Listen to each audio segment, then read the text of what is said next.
ಶ್ರೀಗುರುಭ್ಯೋ ನಮಃ. ಹರಿ ಓಂ. ವಕ್ರತುಂಡ ಮಹಾಕಾಯ ಕೋಟಿಸೂರ್ಯಸಮಪ್ರಭಂ ನಿರ್ವಿಘ್ನಂ ಕುರು ಮೇ ದೇವ ಸರ್ವಕಾರ್ಯೇಷು ಸರ್ವದಾ. ಗುರುಬ್ರಹ್ಮ ಗುರುವಿಷ್ಣು ಗುರುದೇವೋ ಮಹೇಶ್ವರ ಗುರು ಸಾಕ್ಷಾತ್ ಪರಬ್ರಹ್ಮ ತಸ್ಮೈ ಶ್ರೀ ಗುರವೇ ನಮಃ. ಕಲಿಸಿದ ಗುರುನಾಥನ ಪಾದಕ್ಕೆ ನಮಸ್ತಾ, ತಂದೆ ತಾಯಿಯ ಪಾದಗಳಿಗೆ ಶಿರಸಾಷ್ಟಾಂಗ ನಮಸ್ಕಾರ ಮಾಡ್ತಾ, ವೀಕ್ಷಕ ಬಂಧುಗಳಲ್ಲಿ ತುಳಸಿ ಪ್ರಸಾದ ಶಾಸ್ತ್ರಿ ಮಾಡುವ ಅನಂತ ವಂದನೆಗಳು. ವೀಕ್ಷಕರೇ, ನಕ್ಷತ್ರ ಫಲದಲ್ಲಿ ಎರಡನೇ ರಾಶಿಯಾದಂಥದ್ದು ಭರಣಿ ನಕ್ಷತ್ರ. ಈ ಭರಣಿ ನಕ್ಷತ್ರ ಭ ಚಕ್ರದಲ್ಲಿ ಎರಡನೇ ಹಂತದ 13 ಡಿಗ್ರಿ 20 ನಿಮಿಷದಿಂದ 22 ಡಿಗ್ರಿ 40 ನಿಮಿಷದವರೆಗೆ. ಈ ಭರಣಿ ನಕ್ಷತ್ರದಲ್ಲಿ ಜನಿಸಿದವರಿಗೆ ನಾಡಿ ಬಂದು ಮಧ್ಯನಾಡಿ ಆಗುತ್ತೆ, ಯೋನಿ ಬಂದು ಗಜಯೋನಿ ಆಗುತ್ತೆ, ಗಣ ಬಂದು ಮನುಷ್ಯ ಗಣ ಆಗುತ್ತೆ, ವೃಕ್ಷ ಮಲಕಿ ವೃಕ್ಷವಾಗುತ್ತೆ, ದಾನ ಶ್ವೇತವಸ್ತ್ರ ದಾನ ಕೊಡಬೇಕಾಗುತ್ತೆ, ಮುಖ ಅಧೋಮುಖದಲ್ಲಿ ಈ ನಕ್ಷತ್ರವಾಗಿರುತ್ತೆ, ತತ್ವ ಬಂದು ಅಗ್ನಿ ತತ್ವ, ಸಂಜ್ಞೆ ಬಂದು ಉಗ್ರತ್ವ ಯೋಗ, ದೃಷ್ಟಿ ಮಧ್ಯಮ ದೃಷ್ಟಿ ಅಂತ ಹೇಳ್ತದೆ, ದೇವತೆ ಬಂದು ಯಮ, ಘಾತ ದಿನಗಳು 10ನೇ ದಿನ 9ನೇ ತಾರೀಕು 21ನೇ ತಾರೀಕಿದು ಘಾತ ದಿನಗಳು ಆಗಿರ್ತದೆ. ಈ ಭರಣಿ ನಕ್ಷತ್ರದ ಅಕ್ಷರಗಳು ಲೀಲು ಲೇಲೋ ಅಕ್ಷರವಾಗಿರುತ್ತದೆ. ಚರಣಸ್ವಾಮಿಗಳು ಬಂದು ರವಿ, ಬುಧ, ಶುಕ್ರ ಮತ್ತು ಮಂಗಳನಾಗಿರುತ್ತಾನೆ. ಹಾಗಾಗಿ ಈ ಒಂದು ವಿಶೇಷವಾದಂಥ ಭರಣಿ ನಕ್ಷತ್ರದಲ್ಲಿ ಜನಿಸಿದವರು, ಇವರ ಸ್ವಭಾವ, ಇವರು ಯಾವ ಒಂದು ಉದ್ಯೋಗ ಮಾಡಿದರೆ ಒಳ್ಳೆಯದಂತಕ್ಕಂಥ ವಿಚಾರ, ಗುಣ ಮತ್ತು ನಡತೆಯ ಬಗ್ಗೆ ಪರಿಶೋಧನೆ ಮಾಡಬೇಕಾದರೆ ಇವರು ಯಾವಾಗಲೂ ಏನಾದರೊಂದು ಬೆಂಕಿಯ ಸಂಬಂಧವಾದ ಚಟುವಟಿಕೆ ಹೊಂದಿರುತ್ತಾರೆ. ಬಿಸಿ ಪದಾರ್ಥಗಳಲ್ಲಿ ಆಸಕ್ತಿ ಹೆಚ್ಚು, ಯಾವಾಗಲೂ ಜೀವನದಲ್ಲಿ ಆಟಗಳಲ್ಲಿ ಮನರಂಜನೆಗಳಲ್ಲಿ ಹೆಚ್ಚು ಒಲವು, ಒಂದೊಂದು ಸಲ ಕಠಿಣ ವ್ಯಕ್ತಿಯಾಗಿ ಕಾಣುವರು. ಚಂಚಲ ಮನಸ್ಸು, ಸ್ತ್ರೀಯರಲ್ಲಿ ಅತಿ ಹೆಚ್ಚು ಪ್ರೀತಿ, ಕ್ರೂರಿಯಾದರೆ ಇವರು ಕೊಲೆ ಮಾಡುವುದಕ್ಕೂ ಹೇಸುವುದಿಲ್ಲ, ಅಥವಾ ಕೋಪದಲ್ಲಿ ಸಂಬಂಧವಾದ ಮಾತುಕತೆ ಆಲೋಚನೆ ಯಾವಾಗಲೂ ಅದೇ ಚಿಂತೆ ಇರುತ್ತದೆ. ಜೀವನದಲ್ಲಿ ಇವರು ಶ್ರಮಜೀವಿಗಳು, ಇತರರನ್ನು ನಿಂದಿಸುವವರು, ಯಾರಿಗೂ ಹೇಸುವುದಿಲ್ಲ, ಸತ್ಯವನ್ನೇ ನುಡಿಯುವರು, ಉದ್ವೇಗಕ್ಕೆ ಬೇಗ ಗುರಿಯಾಗುತ್ತಾರೆ. ಇವರು ಉದ್ಯೋಗ ಮತ್ತು ವ್ಯಾಪಾರ ಯಾವುದು ಮಾಡಿದರೆ ಒಳ್ಳೆಯದು ಅಂತಕ್ಕಂಥ ವಿಚಾರ, ಇವರು ಮನರಂಜನೆಯನ್ನು ನಡೆಸಬಹುದು. ಸಿನಿಮಾ, ಸಂಗೀತ, ನಾಟ್ಯ ಕಲೆಗಳಲ್ಲಿ ಅಭಿವೃದ್ಧಿ, ಹೊರಗಿನ ಆಟಗಳಲ್ಲಿ, ವಾದ್ಯಗಳಲ್ಲಿ ಕಲೆ, ಪ್ರಸಿದ್ಧ ವಿಚಾರ ಪ್ರದರ್ಶನಗಳು, ಸರ್ಕಸ್ಸು, ವಸ್ತು ಪ್ರದರ್ಶನ, ಬೆಳ್ಳಿ ತಾಮ್ರ ವಸ್ತುಗಳು, ಸಿಲ್ಕ್, ಪ್ಲಾಸ್ಟಿಕ್ ವಸ್ತುಗಳು, ವಾಹನಗಳು, ಬಿಡಿ ಭಾಗಗಳು, ಗೊಬ್ಬರ, ದೊಡ್ಡ ದೊಡ್ಡ ಕೈಗಾರಿಕೆ, ರೈಲ್ವೆ ವಾಹನ, ಸಾರಿಗೆ, ಟೂರಿಸ್ಟು ಸ್ಟುಡಿಯೋ, ದೊಡ್ಡ ದೊಡ್ಡ ಮನೆಗಳನ್ನು ಕಟ್ಟಿ ಮಾರುವುದು, ಮದುವೆ ಸಮಾರಂಭಗಳಿಗೆ ತಯಾರಿಕೆ, ಅಲಂಕಾರ, ಪ್ರಾಣಿ ಸಂಗ್ರಹ, ಮಾಂಸದ ಅಂಗಡಿ, ಟೀ ಕಾಫಿ ತೋಟಗಳು, ಹೋಟೆಲ್, ವಾಸಸ್ಥಳ, ಊಟದ ಮನೆ, ಇವೆಲ್ಲ ಇವರು ಮಾಡ್ತಕ್ಕಂಥ ವಿಚಾರ.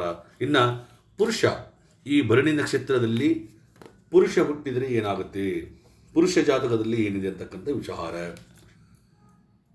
ದೈಹಿಕ ಮತ್ತು ಸ್ವರೂಪ, ಪುರುಷನ ದೈಹಿಕ ಮತ್ತು ಸ್ವರೂಪ ನೋಡಬೇಕಾದರೆ ಸಾಮಾನ್ಯ ಗಾತ್ರದವರು, ವಿರಳ ಕೂದಲ, ವಿಶಾಲವಾದ ಹಣೆ, ಪ್ರಕಾಶಮಾನವಾದ ಕಣ್ಣುಗಳು, ಅಂದವಾದ ದತ್ತ ಪ್ರಜ್ಞೆ, ಕೆಮ್ಮಣ್ಣಿನ ಛಾಯೆ, ತಕ್ಕ ಮಣ್ಣಿನ ನೀಳವಾದ ಕತ್ತು ಮತ್ತು ಮುಖ, ಮಧ್ಯಾಹ್ನದಲ್ಲಿ ಜನನವಾಗಿದ್ದಾರೆ, ಅತಿ ಎತ್ತರದವರು, ಭುಜದ ಭಾಗದಲ್ಲಿ ವಿಶಾಲವಾದ ಗಡ್ಡದ ಬಳಿ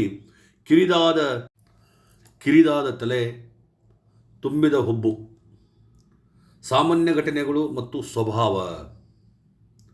ಈ ಭರಣಿ ನಕ್ಷತ್ರದಲ್ಲಿ ಜನಿಸಿದವರು ಯಾರಿಗೂ ತೊಂದರೆ ಮಾಡದೆ ಪರಿಶುದ್ಧ ಹೃದಯದವರಾದರೂ ಎಲ್ಲರಲ್ಲೂ ಪ್ರೀತಿಸಲ್ಪಡುವುದಿಲ್ಲ. ಇತರರ ಭಾವನೆಗಳಿಗೆ ಗಮನ ನೀಡದೆ ತಮ್ಮ ಅಭಿಪ್ರಾಯಗಳನ್ನು ತಿಳಿಸುವವರು, ಇತರರನ್ನು ಹೊಗಳಿ ತಮ್ಮ ಸ್ವಾರ್ಥವನ್ನು ಗಳಿಸುವವರಲ್ಲ. ಏನೇ ಆಗಲಿ ತಮ್ಮ ಆತ್ಮಸಾಕ್ಷಿ ವಿರುದ್ಧವಾಗಿ ಕೆಲಸ ಮಾಡುವವರಲ್ಲ. ಇತರರಿಗೆ ಅದು ಸರಿಯೋ ತಪ್ಪೋ ಎಂದು ಸಹ ಪರಿಗಣಿಸುವುದಿಲ್ಲ. ಇದರಿಂದ ಇವರು ಬಹಳಷ್ಟು ವಿರೋಧಿಯನ್ನು ಮತ್ತು ವಿಫಲತೆಗಳನ್ನು ಎದುರಿಸಬೇಕಾಗುತ್ತದೆ.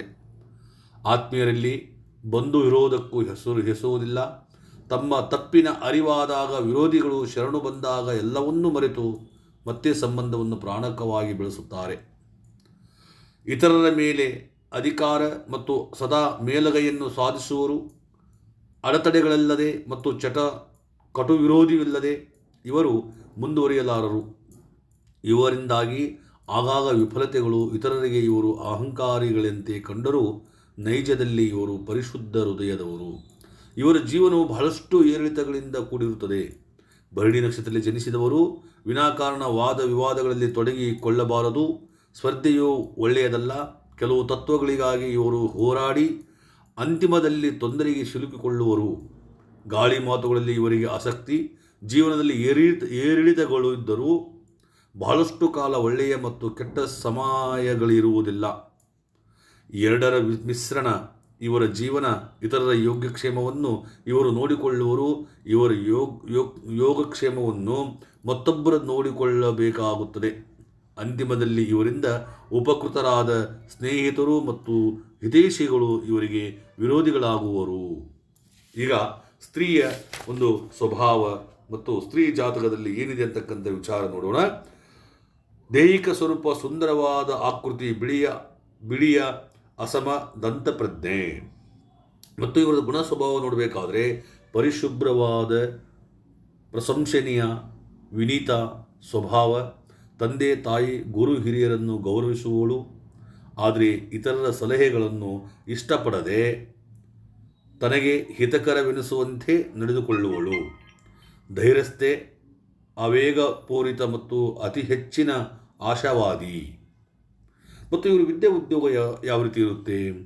ತನ್ನ ಜೀವನ ಅವಶ್ಯಕತೆಗೆ ಸ್ವತಃ ದುಡಿಯುವಳು. ಸ್ವಾಗತಕಾರಣಿ, ಮಾರ್ಗದರ್ಶಿ ಅಥವಾ ವ್ಯಾಪಾರಿ. ಮಹಿಳೆಯಾಗಿ ಯಶಸ್ವಿಯಾಗುವ ಆಕೆ ಅವಕಾಶಕ್ಕಾಗಿ ಕಾಯದೆ ತನ್ನ ಆಕಾಂಕ್ಷೆಗಳನ್ನು ಪೂರೈಸಿಕೊಳ್ಳುವಳು. ಅವಕಾಶಗಳನ್ನು ಸೈಜಿಸಿಕೊಂಡು ಹೋಗುವಳು. ಕ್ರೀಡಾ ಚಟುವಟಿಕೆ, ಕೆಳಗಿಂದಲೂ ಸಂಪಾದನೆ. ಕುಟುಂಬ ಜೀವನ. 23ನೇ ವರ್ಷದಲ್ಲಿ ವಿವಾಹ. ಎಲ್ಲ ವಿಚಾರಗಳಲ್ಲೂ ಆಕೆಯದೇ ಮೇಲುಗೈ. ಮುಂದಾಳುವಿನಂತೆ ವರ್ತಿಸುವಳು. ಪತಿಯ ಸಂಪೂರ್ಣ ಪ್ರೀತಿ, ನಂಬಿಕೆ ಮತ್ತು ಸಂತೃಪ್ತಿಯನ್ನು ಅನುಭವಿಸಿದರೂ ಪದೇ ಪದೇ ಅತ್ತಿಗೆ, ನಾದಿನಿ, ಮೈದುನರಿಂದ ತೊಂದರೆಗಳು. ಭರಣಿ ನಕ್ಷತ್ರ ಜನಿಸಿದವರಿಗೆ 1 ಮತ್ತು 2ನೇ ಪಾದದಲ್ಲಿ ಜನಿಸಿದವರಿಗೆ ತಾಯಿಗೆ ಮರಣಗಂಡ. ತನ್ನ ಕುಟುಂಬದ ಬಗ್ಗೆ ಹೆಮ್ಮೆ. ತಾನು ಮೆಚ್ಚಿನ ಗಂಡಿಗೆ ಮಾತ್ರ ವಿಧೇಯತೆಯನ್ನು ತೋರುವವಳು. ಸಮಾಜದಲ್ಲಿ ಕೆಳ ಸ್ತರದಲ್ಲಿರುವ ಸಾಮಾನ್ಯವನ್ನು ವಿವಾಹವಾದರೆ ಜೀವನದ ಎಲ್ಲ ಕಡೆಯೂ ಅವನನ್ನು ಮಣಿಸಿ ಅವನ ಮೇಲೆ ಅಧಿಕಾರ ಚಲಾಯಿಸುವಳು. ಭರಣಿ ನಕ್ಷತ್ರದಲ್ಲಿ ಜನಿಸಿದ ಹೆಣ್ಣು ಮಕ್ಕಳು ಸ್ವಲ್ಪ ವಿರೋಧ ಪ್ರವೃತ್ತಿಯವರಾದ್ದರಿಂದ ಪತಿಯ ಸ್ವಲ್ಪ ತಾಳ್ಮೆಯಿಂದ ಅವರೊಡನೆ ಯುಕ್ತಿಯಿಂದ ವರ್ತಿಸಿ ದಿನನಿತ್ಯದ ಜೀವನ ಸಂಘರ್ಷವನ್ನು ತಪ್ಪಿಸಬಹುದು.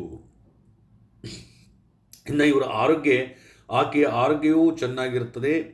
ಋತುಚಕ್ರದ ತೊಂದರೆಗಳು, ಗರ್ಭಕೋಶದ ಬೆನೆ, ರಕ್ತಹೀನತೆ, ಕೆಲವೊಮ್ಮೆ ಕ್ಷಯದ ತೊಂದರೆಗಳು ಆಗಾಗ ತಲೆದೂರುತ್ತಿರುತ್ತದೆ. ಭರಣಿ ನಕ್ಷತ್ರದಲ್ಲಿ ರವಿಯನ್ನು ವೀಕ್ಷಿಸುತ್ತಿದ್ದರೆ ಜಾತಕರು ವಿಶೇಷವಾದಂಥ ಇವರು ಆಗಿರುತ್ತಾರೆ. ಹಾಗೆಯೇ ಈ ಭರಣಿ ನಕ್ಷತ್ರದಲ್ಲಿ ಜನಿಸಿದವರು ಇದಕ್ಕೆ ಒಂದು ಪರಿಹಾರ ರೂಪದಲ್ಲಿ ಮಾಡಬೇಕಾಗುತ್ತೆ. ವೀಕ್ಷಕರೇ, ಯಾರು ನಮ್ಮ ಚಾನಲನ್ನು ವೀಕ್ಷಣೆ ಮಾಡ್ತಾ ಇದ್ದೀರೋ ಸಬ್ಸ್ಕ್ರೈಬ್ ಮಾಡಿ, ಬೆಲ್ ಐಕನ್ ಪ್ರೆಸ್ ಮಾಡಿ, ಶೇರ್ ಮಾಡಿ ಅಂತ ಹೇಳ್ತಾ, ಈ ಭರಣಿ ನಕ್ಷತ್ರದಲ್ಲಿ ಹುಟ್ಟಿದವರಿಗೆ ಇಲ್ಲಿ ಕೊಟ್ಟಿರ್ತಕ್ಕಂಥ ಯಂತ್ರವನ್ನು ಮತ್ತು ಮಂತ್ರವನ್ನು ತಾವು ಪಠಿಸ್ತಾ ಹೋದರೆ ತಮ್ಮ ಭವಿಷ್ಯ ಯೋಗದಲ್ಲಿ ಎಲ್ಲ ರೂಪದಲ್ಲಿ ಯಶಸ್ವಿ ಕಾಣ್ತೀರಿ ಅಂತ ಹೇಳ್ತಾ, ಇವತ್ತಿಗೆ ಈ ಭರಣಿ ನಕ್ಷತ್ರದ ಒಂದು ವಿಶೇಷವಾದಂಥ ಇದನ್ನು ಮುಗಿಸ್ತಾ ಇದ್ದೀವಿ. ನಮಸ್ಕಾರ.